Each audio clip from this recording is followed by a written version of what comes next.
ایک صاحب کہنے لگے کوئی ایسا عمل بتائیں کہ میں چاہتا ہوں میری 7 نسلوں میں رزق ختم نہ ہو جو مہنگائی اور حالات اور پریشانیاں میں دیکھ رہا ہوں، کوئی ہے عمل؟ میں کہا بالکل ہے، اور میں نے اس سے کہا کہ یہ میرے پردادا کے پردادا کا عمل ہے، ان کا یہ عمل ہے، میرے پردادا کے پردادا کا عمل جو ہماری خاندانی یادداشتوں میں یہ لکھا ہوا ہے، اور فرمایا اگر یہ کوئی بندہ کر لے اللہ نسلوں کا رزق اللہ سے منوا لے۔ اور میں نے اس سے کہا خیال کرنا رزق کے روحانی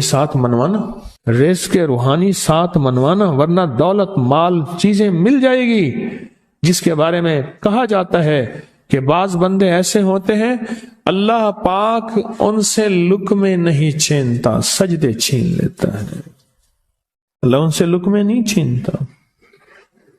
کیوں؟ رزق جسمانی دوسرے لفظوں میں مل رہا ہے اور رزق روحانی اللہ چھین لیتا ہے۔ یہ جو آج آپ بیٹھے ہیں تسبیح خانے میں اور میں بیٹھا ہوں، یہ ہم روحانی دسترخوان پہ بیٹھے ہیں، یہ بہت بڑا دسترخوان لگا ہوا ہے، یہ دسترخوان ہے۔ سنا ہے در یار پہ بڑی دھوم ہے، سنا ہے در یار پہ بڑی دھوم ہے، وہاں عاشقوں کا ہجوم ہے۔ یہ روحانی دسترخوان ہے، میں بھی خود محتاج ہوں، یہ روحانی دسترخوان ہے۔ تو میں نے اس سے عرض کیا کہ ایک دسترخوان نہیں مانگنا، دونوں مانگنا، رزق روحانی بھی اور رزق جسمانی تو اس کو بھی ملتا ہے جس کو کلمہ نصیب نہیں ہوا، رزق جسمانی تو اس کو ہی ملتا ہے جس کو کملی والی کی غلامی نصیب نہیں ہوئی، رزق جسمانی تو اس کو ہی ملتا ہے جس کے ماتھے پہ شقاوت لکھی ہے، رزق جسمانی تو اس کو ملتا ہے جو اللہ کا نافرمان ہے، رزق جسمانی تو اس کو ملتا ہے جو اللہ کے وجود کا انکار کرتا ہے، رزق جسمانی تو اس کو ہی ملتا ہے جو آخرت اور قبر کا انکار کرتا ہے، رزق جسمانی تو اس کو ملتا ہے جو جنات اور برزخ کا انکار کرتا ہے، رزق جسمانی تو اس کو ملتا ہے جو خود کملی والی کی نبوت کا انکار کرتا ہے، وہ تو بے بہا لوگ ہیں، ان کو ملتا ہے۔ پر تجھے بھی صرف رزق جسمانی ملا اور اللہ سے یہ منوا لیا، نہ یہ نہ منوانا، اللہ سے کہنا ہے اللہ رزق روحانی بھی دے اور رزق جسمانی بھی دے، 2 رزق کٹھے عطا فرما۔ کون سا رزق؟ رزق اور رزق جسمانی بھی دے۔ کہیں ایسا نہ ہو کہ میری نسلوں میں صرف مال دولت اور چیزیں ہوں اور تیرا نام اور تیرے حبیب کا نام نہ ہو، تیرا نام اور تیرے کملی والے کا نام نہ ہو، تیرا نام اور تیرے دوستوں کا نام نہ ہو، تیرا نام اور تیری آل و اصحاب کا نام نہ ہو، کہیں ایسا نہ ہو میں محروم ہو جاؤں۔ مجھے آل اور محمد اور آل محمد اور اصحاب محمد کی نسبتیں یہ بھی ساتھ عطا کیے رکھ۔ میں نے اس سے کہا کہ 2 چیزیں مانگنا۔ اچھا قدرت کا نظام ہے، تو دیوانے بھی ہوتے ہیں، یقین والے ہوتے ہیں، آپ جیسے آپ مخلص بیٹھے ہیں، اور پوری دنیا میں ہمارے ساتھ اس وقت مخلص بیٹھے ہیں جو ہماری آج کی محفل میں شریک ہیں، ہوتے ہیں دیوانے۔ مجھ سے کہنے لگا ایک وقت ایک جگہ ہو بہت بہتر۔ میں نے اس سے کہا، میں نے کہا پھر بھی اگر ایک وقت ایک جگہ میسر نہ بھی ہو تو اگر عمل کسی وقت چوک جائے، عمل کی جگہ چوک جائے، عمل کا وقت چوک جائے، مجبوری میں نہ ہو تو بہتر ہے، پر توجہ نہ چوکے، دھیان نہ جائے، استحضار نہ جائے، یقین نہ جائے، اور سچا یقین ہو کہ میرا اللہ خود کہتا ہے یہ مانگنا بھی تو اسی نے دیا ہے نا، جب اس کریم نے مانگنا ہی خود دیا ہے تو عطا بھی خود کرے گا۔ نہیں خوف نارے جہیم کا کہ کرم ہے مجھ پہ کریم کا، وہ خود عطا کرے گا مجھے، اس نے مانگنا دیا دے گا۔ یقین ہو ایسا ایسا ایسا ایسا، اتنا زبردست یقین ہو، اتنا یقین ہو اللہ کے ملنے پہ اور اللہ کے مانگنے پہ، اتنا یقین ہو کہ گمان اور خیال سے بالا تر یقین ہو، بہت زیادہ یقین ہو۔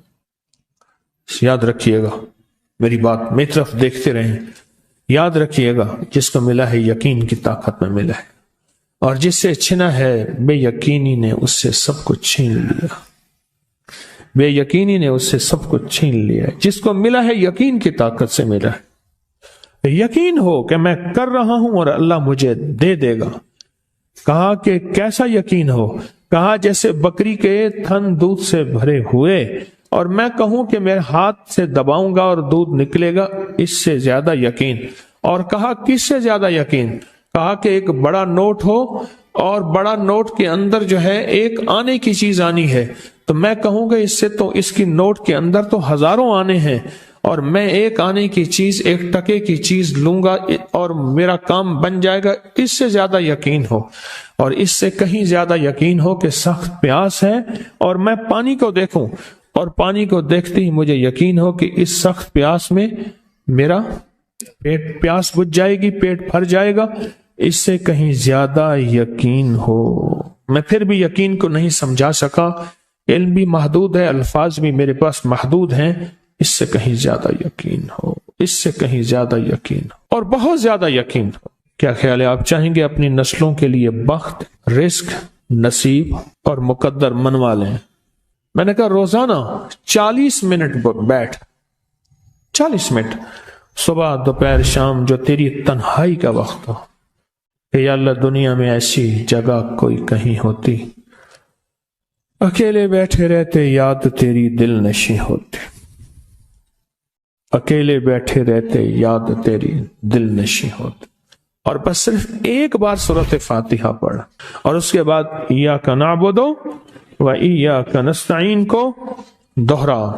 تو میں نے اسے عرض کیا کہ بس اس کو وجدان سے پڑھو، ایسے پڑھ کے رونگٹے کھڑے ہو جائیں، آنسو بہنے لگ جائیں، دل کے اندر کا درد اور دل کا اندر کا غم اور اللہ کے سامنے حاضری، استحضار، اور یہ کیفیتیں تیری ہوں کہ بس اس کے علاوہ کوئی مجھے یاد نہ رہے۔ اس درد سے پڑھو صرف 40 منٹ۔